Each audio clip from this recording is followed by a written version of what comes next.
Learn the use of dapu. Dapu means fall off as a verb in sentences.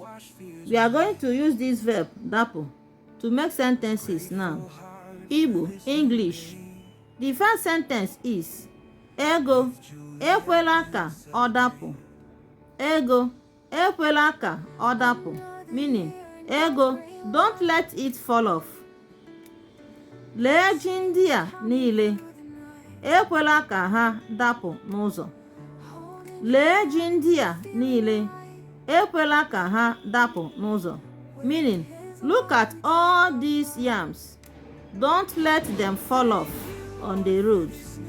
Look at all these yams, don't let them fall off on the road.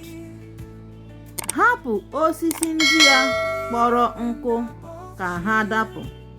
Hapụ osisi ndị a kpọrọ nkụ ka ha dapụ, meaning leave these dry woods or trees, let them fall off. Leave these dry woods, let them fall off.